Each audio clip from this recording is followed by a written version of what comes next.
pesan-pesan dari Abdul Somad yang dibawa oleh Daniel Mananta ini dan dibagikan kepada kita semua.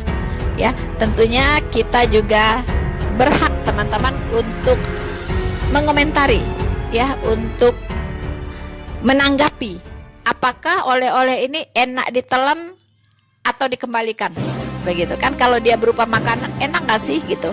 Kalau nggak enak ya kita kembalikan saja teman-teman, ya. Daniel Mananta mengatakan ada 5 ya cenderamata ya berupa pesan-pesan yang dibawa dari Abdul Somad ya yang sudah dibagikan untuk kita semua. Kita akan ulas satu persatu teman-teman. Setelah dialog gue dengan Ustadz Abdul Somad, gue banyak mikirin dan ternyata ini dia 5 hal yang gue setuju dengan Ustadz Abdul Somad. Yang pertama, karena kasih sayang Tuhan, kita berdua bisa ngobrol dengan sangat luar biasa, dengan lancar, dengan sangat open. Dan karena kasih sayang Tuhan juga, kita juga bisa memberikan kasih sayang ke orang-orang lain. Gue jadi lebih bisa mencintai orang-orang di sekitar gue, tetangga gue, karena gue telah merasakan cinta dari Tuhan di dalam hidup gue. Kita pakai dulu sementara sistem kafir ini. Orang bilang kafir mana bisa? Sementara kalau semuanya sudah baik, kita pakai sistem Islam, naik khalifah.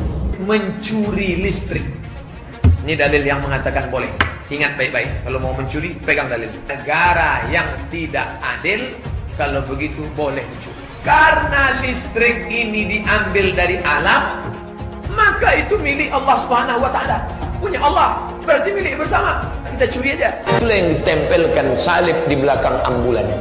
Kalau masjid kita punya ambulan, balik dari sini ambil pilok. Pilok itu lambang yang ada di ambulan, ganti dengan bulan sabit. Jangan katakan bom bunuh diri. Ini banyak wartawan-wartawan yang tidak islami memakai istilah-istilah kafir tanpa dia sadari. Gerakan bunuh diri, padahal gerakan mati syahid. Zaman sahabat Nabi pakai pedang, zaman sekarang tak pakai pedang. Letupkan, ledakkan, mati syahid. Ada pun orang yang mengejek ini mati konyol. Orang mati syahid dia katakan mati konyol. Saya pernah ditanya, apa pendapat Pak Ustadz tentang ISIS? Bagus, saya bilang. Siapa yang tidak ikut kepada ISIS, kafir halal darah. Ustadz Somad, ini keluarga kami, tak gimana ceritanya dia murtad. Suami saya melarang menerima dia di rumah kami. Apakah betul tindakan suami saya itu, Pak Ustadz? Saya katakan, tindakan dia itu tidak betul. Yang betulnya mestinya dipancung kepalanya. Yang cocok sama dia.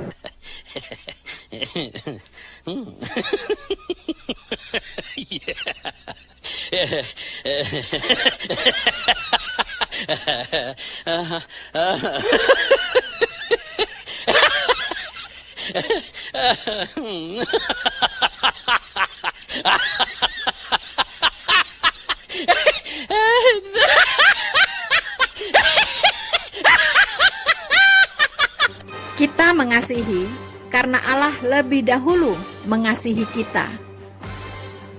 Jikalau seorang berkata, "Aku mengasihi Allah," dan ia membenci saudaranya, maka ia adalah pendusta.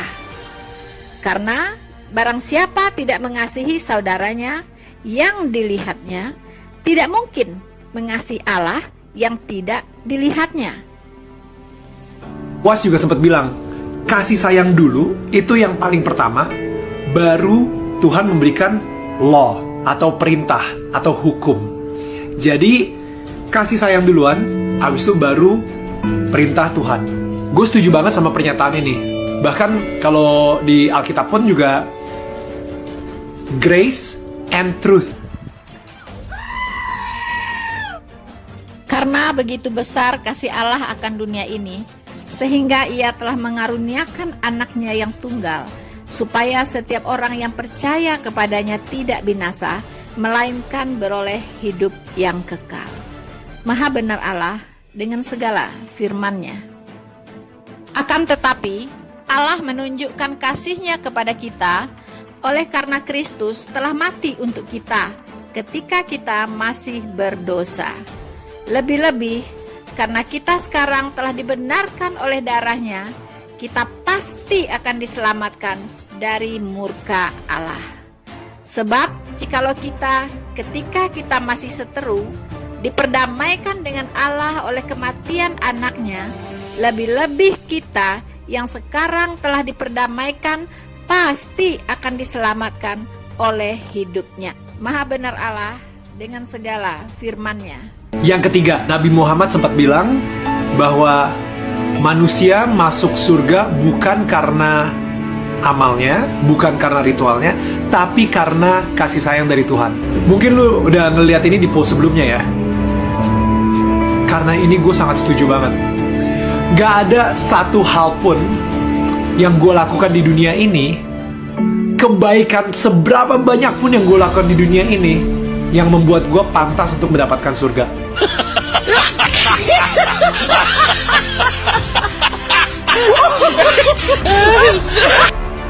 Sebab karena kasih karunia kamu diselamatkan oleh iman. Itu bukan hasil usahamu, tetapi pemberian Allah. Itu bukan hasil pekerjaanmu. Jangan ada orang yang memegahkan diri. Yang keempat, ini gue nggak ngira kalau saya ternyata dukun itu lagi hits dibicarakan di luar sana dan lagi viral gitu ya. Tapi gue sama UAS, kita berdua sama-sama setuju. Kenapa banyak banget orang-orang, bahkan di sekeliling gue, bahkan orang-orang yang sudah Kristen sekalipun atau Nasrani gitu ya, bahkan orang-orang yang sudah mengenal Yesus di dalam hidupnya, itu lebih berserah sama dukun, ahli feng shui, kartu tarot, astrologi, daripada berserah sama Tuhan. Mereka lebih percaya apa yang tukang ramal bilang ke mereka daripada apa yang Tuhan bilang ke mereka. Jadi, gue suka banget statement dari UAS bahwa dukun itu menggunakan kekuatan gelap, kekuatan setan, bukan kekuatan Tuhan. Jadi, saat ini gue pengen ngomong khusus sama orang-orang yang sudah menjadi pengikut Yesus. Lo harus milih satu sih. Lo gak bisa milih dua, gak bisa milih tiga. Lo harus milih satu. Kalau misalnya emang bener lo mengikuti Tuhan Yesus, berarti udah tuh gak ada lagi tuh yang namanya astrologi, gak ada lagi yang namanya feng shui atau show, ngeliatin hokinya dari mana, ngelakuin ritual-ritual supaya lu dikasih hoki sama nenek moyang.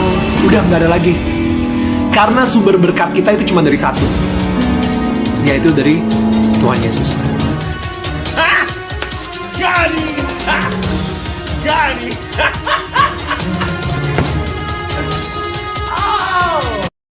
Dan apabila orang berkata kepada kamu, mintalah petunjuk kepada arwah dan roh-roh peramal yang berbisik-bisik dan yang kumat kamit, maka jawablah, bukankah suatu bangsa patut meminta petunjuk kepada Allahnya?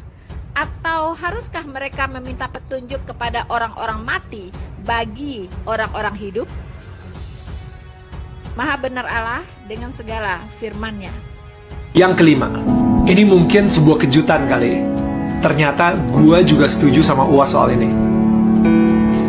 Bahwa kalau gue mungkin sebutnya ada unclean spirit, oke, di patung.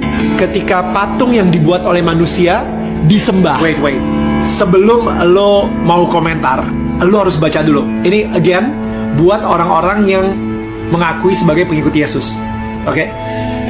Gue pengen kalian baca dulu Yesaya 44 ayat 13 sampai 20. Baru lu bisa komentar di bawah. Oke? Lu harus baca itu dulu, baru lu bisa komentar. Sebelum lu baca itu, jangan komentar dulu. Oke. Ini gue pengen ngomong kepada umat Nasrani ya. Ini tercatat di buku sejarah. Nebukadnezar itu penasaran banget seperti apa sih bentuk atau wajah dari Tuhannya bangsa Israel. Sehingga dia dengan beraninya itu masuk ke satu ruangan yang ini ruangan yang paling suci di situ. The Holy of the Holies. Ya, yang kadang-kadang kalau misalnya di perjanjian lama itu sering banget orang gak sengaja masuk, meninggal langsung. Kalau misalnya dia tidak menyucikan diri dia sendiri atau menyembelih kurban gitu. Raja Nebukadnezar saat itu dengan sangat kurang ajar, dia masuk ke dalam ruangan tersebut, Holy of Holies. Apa yang dia lihat? Apa yang dia temukan? Tabernakel, di atasnya ada kayak malaikat cherubim, dan habis itu malaikat cherubim itu ada dua, ngejagain apa? Ngejagain siapa? Dia ngelihat kiri kanan, mana bentuk muka atau bentuk tubuh Tuhannya bangsa Israel ini. Mana? Dia nyari-nyari, gak ada sama sekali. Dan itu dia kenapa Tuhan marah banget kalau misalnya dia dibentuk sebagai patung, dia dibentuk sebagai berhala. Sekali lagi, coba baca Yesaya 44 ayat 13 sampai 20. Di situ Tuhan sendiri sampai bilang gitu, kalau ini kayu yang lu gunakan untuk membuat patung yang cantik, yang indah, yang ganteng, dan patung yang sama lu gunakan buat masak, buat bakar kayu untuk menghangatkan badan lo. Dan abis itu patung yang sama yang lu gunakan tiba-tiba lu sembah-sembah. Itu bodoh. Again, bukan gue yang ngomong. Yesaya 44 ayat 13 sampai 20. Right? Jadi di situ gue setuju kalau misalnya ada unclean spirit di patung. Janganlah kamu membuat berhala bagimu, dan patung atau tugu berhala janganlah kamu dirikan bagimu. Juga batu berukir janganlah kamu tempatkan di negerimu untuk sujud menyembah kepadanya, sebab akulah Tuhan Allahmu. Maha benar Allah dengan segala firman-Nya. Hey there. Subscribe to my channel. And also press this bell icon. So, saudara-saudaraku yang terkasih di dalam Tuhan, kita sudah mengikuti ya 5 wejangan ya dari UAS, 5 wejangan dari UAS yang disetujui atau disepakati oleh Daniel Mananta. Satu hal yang terpikir oleh saya, teman-teman, 5 hal itu adalah tipikal ya, ciri khas ajaran kekristenan ya, yaitu pertama katanya tentang kasih ya, kemudian tentang kasih Allah, bahwa Allah lebih dahulu mengasihi kita ya. Bukan hanya Allah lebih dahulu mengasihi kita dengan memberi kita makan, memberi kita hujan, memberi kita udara dan sebagainya, tidak. Tapi Allah lebih dulu mengasihi kita ketika kita masih berdosa. Dia sudah menebus kita, dia sudah mengampuni kita ketika kita masih berdosa. Sekarang tinggal kita mau percaya kepadanya, mau bertobat atau tidak. Dan ini tidak dikenal di dalam Islam. Ya, bentuk kasih Allah yang seperti ini, yaitu yang tidak menginginkan seorang pun binasa. Ini tidak dikenal ya. Penebusan dari Allah yang Maha Kudus, dia datang ke dunia ini menjadi manusia, kemudian dia mati di kayu salib untuk penebusan dosa. Karena upah dosa adalah maut dan dosa harus dihukumkan. Contohnya, keluarga dari Joshua bisa saja memaafkan Sambo, tetapi apakah itu akan membebaskan Sambo dari hukuman? Tentu tidak. Begitupun dengan kasih Allah. Allah mengampuni semua orang yang berdosa. Ya, kalau orang itu benar-benar sungguh-sungguh minta ampun dan bertobat. Tetapi hukuman atas dosa itu harus tetap dijalankan. Itulah karena Allah itu Maha Kasih, tetapi Dia juga Maha Adil. Allah Maha Kasih, Dia mengampuni segala dosa kita, dosa yang dulu, dosa yang sekarang, dan dosa yang akan datang. Dan Allah itu Maha Adil, dosa itu harus dihukumkan, tetap harus dihukumkan. Itulah karena Allah itu Maha Adil. Dan ini tidak dikenal di dalam ajaran Somat ya, tidak dikenal dalam ajaran Somat. Dan saya sangat menyayangkan sekali, seharusnya Somatlah yang harus belajar dari Daniel. Kalau Daniel ini memang benar-benar memahami dasar-dasar ajaran kekristenan dengan benar, dengan baik. Harusnya bukan dia yang setuju dengan Somat, tetapi harusnya Somat yang setuju dengan Daniel. Harusnya begitu ya.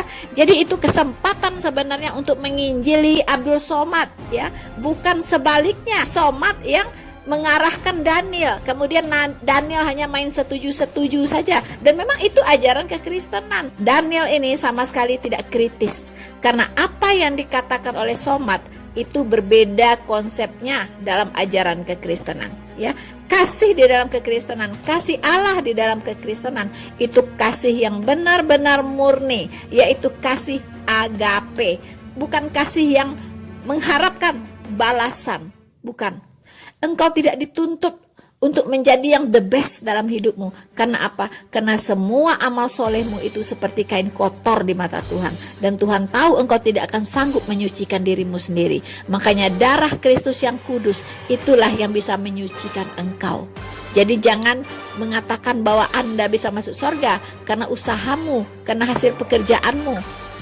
Jangan ada orang yang memegahkan diri. Engkau bisa masuk surga karena engkau dibenarkan, karena engkau dikuduskan, karena engkau dilayakkan oleh pengorbanan Yesus Kristus untukmu di kayu salib. Dia menggantikan engkau dihukum. Seharusnya engkau yang dihukum di kayu salib itu dan turun ke dunia paling bawah, yaitu neraka, dan engkau kekal di dalamnya. Tetapi Tuhan sangat mengasihimu. Tuhan sangat tidak ingin engkau binasa. Tuhan datang ke dunia ini menjadi manusia, menjadi penebus, menjadi pengganti. Dirimu dihukumkan di neraka, tetapi karena dia adalah Tuhan, dia pemegang kunci neraka, makanya dia bisa keluar dari neraka tersebut setelah menggantikanmu. Itulah kemenangan kita. Dan api neraka tidak berkuasa atasnya. Hai maut, di mana sengatmu? Hai maut, di mana kuasamu? Tidak ada. Tidak ada maut yang bisa menguasai Yesus Kristus yang adalah Tuhan. Dan pada hari ketiga dia bangkit. Haleluya. Saudara-saudaraku yang terkasih di dalam Tuhan. Jadi sangat disayangkan. Daniel Mananta. Seharusnya Abdul Somad lah yang berkata, saya setuju dengan Daniel. Harusnya demikian. Bukan Anda yang berkata, saya setuju dengan Somad. Itu sumber ajarannya dari mana? Anda tidak mendalami ajarannya. Dan Anda main setuju-setuju saja. Apa yang dia katakan tidak sesuai dengan apa yang dikatakan oleh Alkitab. Jauh panggang dari api. Beda konsep, bro. Beda konsep. Ya, jadi itu yang sangat disayangkan. So, saudara Mananta, nomor 4 Anda membahas tadi tentang kuasa-kuasa kegelapan, roh-roh peramal, dukun-dukun, ya. Dan saya katakan saya sangat bersyukur, puji Tuhan, ya, bahwa saya sudah bebas dari hal-hal itu semua. Sudah bebas dari semua yang bersifat goib, ya. Sudah bebas dari hal-hal yang berhubungan dengan magic-magic, ya, yang berhubungan dengan perdukunan, berhubungan dengan jimat-jimat, ya, berhubungan dengan macam-macam lah, syariat, sesuatu bahasa yang lebih halusnya yaitu syariat. Padahal itu pergi ke dukun, ya. Kalau kita buka usaha, syariatnya ya pergi ke dukun, itu syariat, begitu kan? Daniel, saya mantan muslim dan saya tahu bagaimana di Islam itu, ya, karena saya dulu ada di sana. Tapi saya bersyukur di Kristen, ya, tidak ada lagi yang namanya ziarah ke kuburan, berdoa ke kuburan ulama dan sebagainya, ya. Berdoa ke kuburannya siapa gitu, ya, yang di kiai apa, ulama apa, itu tidak ada di dalam kekristenan. Tidak ada lagi sembahyang ke kuburan, itu tidak ada, ya. Kasarnya seperti itu. Tidak ada lagi minta syariat ini, syariat itu kalau ingin sukses, tidak ada lagi, ya. Dan tidak ada lagi bertanya kepada roh-roh petenun-petenun, peramal-peramal, ya, minta jampi-jampi, minta zimat-zimat, itu tidak ada lagi di dalam kekristenan. Dan itu semua najis di mata Tuhan, ya. Jadi saya pikir Anda mengapa jadi terkaget-kaget, ya, seolah-olah, ya, ketika Somad berkata demikian. Anda tidak tahu, ya, Anda tidak tahu bagaimana yang sebenarnya Daniel, ya. Dan Anda katakan orang Kristen banyak yang seperti itu. Siapa? Setahu saya orang Kristen justru, ya, tidak ada main-main begituan. Paling orang-orang tertentu saja, yang orang-orang yang masih tradisional lah, ya. orang-orang Kristen mungkin yang masih kuat ya budayanya, adat istiadatnya, ya mungkin begitu kan. Tapi setahu saya tidak ada ajaran Tuhan Yesus ya yang mengizinkan umatnya untuk berbuat seperti itu, yang berharap kepada yang lain ya. Tuhan mengajarkan hanya satu ya tempat kita berharap, yaitu Tuhan Yesus. Dan itu saya tahu persis, tidak ada. Bahkan saya dulu dengan saya yang hari ini ya, itu sangat berbeda begitu. Dulu saya bergaulnya dengan para dukun-dukun ya kan. Saya tahu bagaimana mereka ya, kesaktian mereka saya tahu persis. Anda bisa lihat salah satu video saya, itu saya sharing ya tentang kehidupan saya sebelum saya bertobat ikut Tuhan Yesus. Ya, itu banyak sekali orang-orang pintar katanya, dukun-dukun ya, peramal-peramal mendatangi saya ya dan mengajak saya untuk bergabung. Wow ya.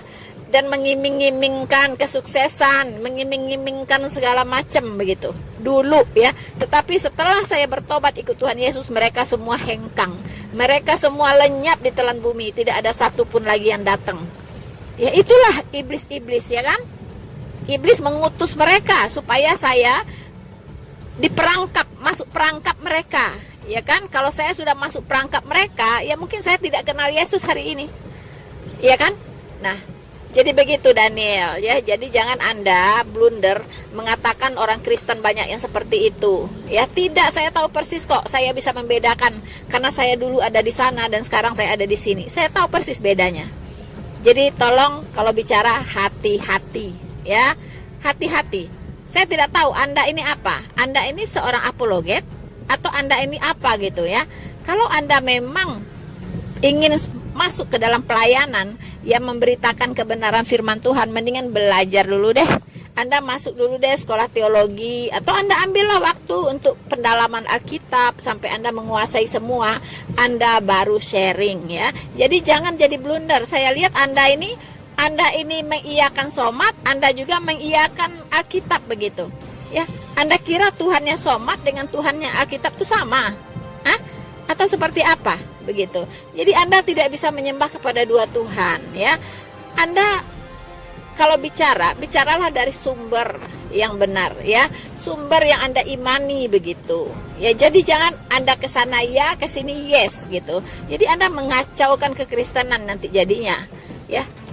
Jadi maaf, saya harus menasihati Anda dalam hal ini, Daniel. Dan terakhir Anda bicara tentang patung ya. Dalam hal ini, sejauh itu memang tertulis dan memang dibenarkan oleh Alkitab, itu saya sangat setuju ya, bahwa orang Kristen najis dan haram hukumnya membuat patung apapun bentuknya ya, baik berbentuk manusia, perempuan, laki-laki, berbentuk benda-benda langit, berbentuk ikan-ikan di lautan, berbentuk apapun tidak boleh. Tidak boleh membuat patung dalam bentuk apapun juga. Ini saya sangat setuju ya. Tetapi Anda seharusnya ada diskusi dengan Abdul Somad ya. Anda harus berdiskusi dengan Abdul Somad ya, yaitu Imamat 26 ayat 1. Itu harus dibahas ya. Di sana dikatakan, janganlah kamu membuat berhala bagimu, patung atau tugu berhala janganlah kamu dirikan bagimu, juga batu berukir janganlah kamu tempatkan di negerimu untuk sujud menyembah kepadanya, sebab akulah Tuhan Allahmu. Saudara Daniel, ada hal yang dilarang di sini di Imamat 26 ayat 1 dan ini sangat ditegaskan. Pertama, bentuk berhala itu adalah patung ya, patung. Yang kedua, tugu berhala. Tugu berhala ini bentuknya adalah berupa monumenkah, bangunankah, atau berbentuk segitiga kah, 4 persegi kah, berbentuk segi 4 kah, kotak kah, bulatan kah, terserah. Ini berbentuk bangunan tugu. Ingat itu ya. Kemudian janganlah kamu dirikan bagimu ya. Jadi tugu berhala janganlah kamu dirikan bagimu. Juga yang ketiga yaitu batu berukir. Batu berukir. Ya. Janganlah kamu tempatkan di negerimu untuk sujud menyembah kepadanya, sebab akulah Tuhan Allahmu. Seharusnya kalian berdua, Daniel dan Mr. Somad, harus berdiskusi secara serius ya tentang Imamat 26 ayat 1 ini. Adakah di tempat kalian, adakah di dalam keyakinan kalian berdua ya ada benda-benda yang disebutkan ini? Coba kalian berdua pikirkan dalam-dalam. Adakah dalam ritual-ritual agama kalian berhubungan dengan hal ini? Ya, saya bicara kepada Daniel dan Abdul Somad. Pertama, patung. Adakah? Oke, Abdul Somad mungkin tidak ada patung. Daniel, saya tidak tahu. Kalau Anda Katolik, Anda ada patung. Ya. Kemudian yang kedua, tugu berhala, ya. Apakah dalam agama kalian ada benda yang digunakan dalam ritual-ritual keagamaan kalian berbentuk tugu berhala? Adakah? Jawab dengan jujur. Jawab dengan jujur, cukup di dalam hati. Ya, jawab dengan jujur, cukup di dalam hati. Adakah? Kemudian batu berukir. Silahkan dipikirkan, direnungkan. Adakah dalam ritual keagamaan kalian berdua, Abdul Somad dan Daniel, yaitu memiliki benda-benda yang dikultuskan berbentuk batu berukir? Adakah? Kalau ada, silahkan dijawab di dalam hati dan diakui.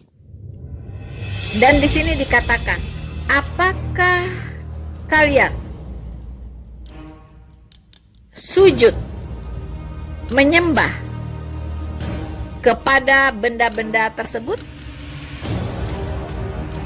Ataukah bagaimana? Seandainya dalam ritual kalian benda-benda tersebut disingkirkan, saya katakan disingkirkan, apakah ritual-ritual agama kalian masih sah? Masih sahkah tanpa benda-benda tersebut? Hanya kalian berdua yang bisa menjawabnya. Silahkan dijawab di dalam hati. Saya katakan, jika ritual-ritual keagamaan kalian menjadi tidak sah ketika benda-benda tadi yang saya sebutkan, yaitu berupa patung atau berupa tugu berhalakah atau berupa batu berukirkah, jika disingkirkan, maka makna dari ritual keagamaan kalian menjadi hilang. Silahkan dijawab dengan jujur di dalam hati.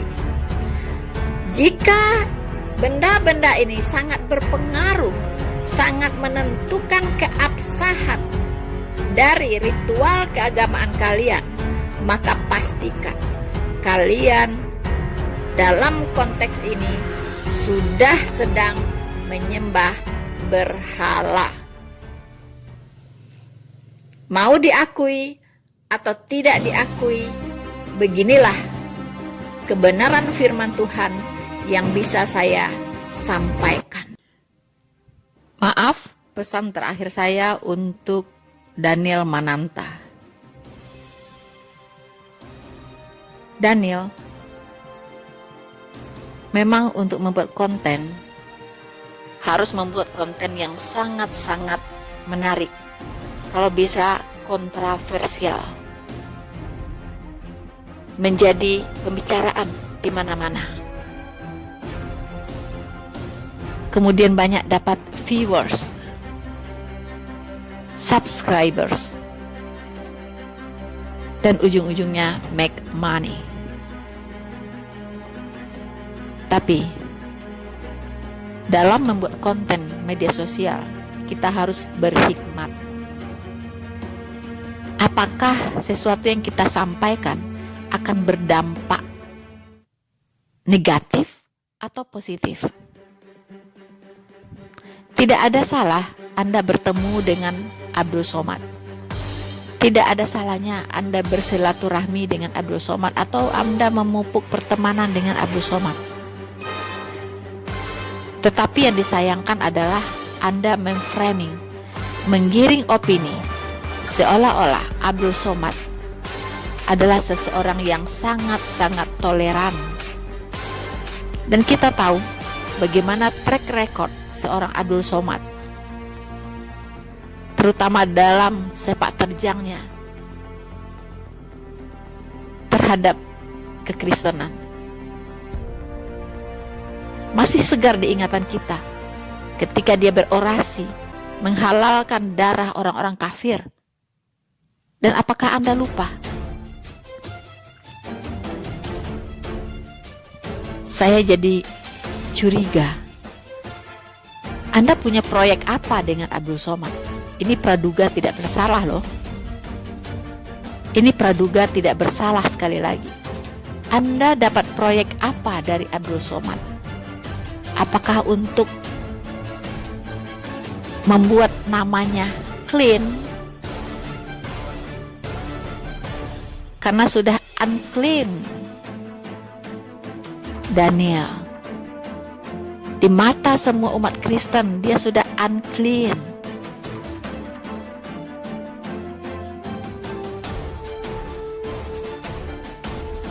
Tolong itu direnungkan baik-baik. Umat Kristen masih terluka dengan apa yang dikatakan oleh Somad. Dan sekarang Anda tampil sebagai pahlawan kesiangan untuk menetralisir semuanya dan memberikan kesan seolah-olah Abdul Somad itu adalah seseorang yang sangat toleran.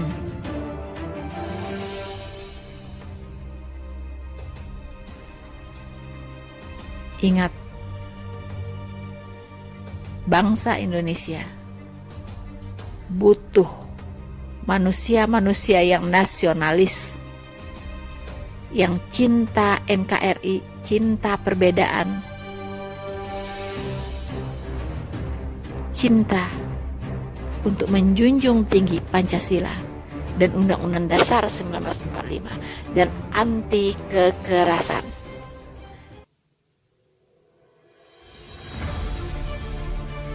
Kita mau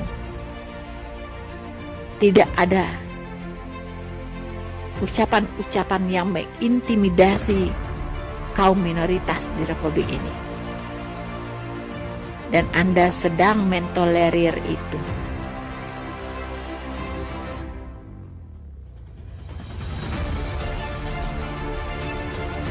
Silakan Anda renungkan, saudaraku. Tuhan Yesus memberkati Anda.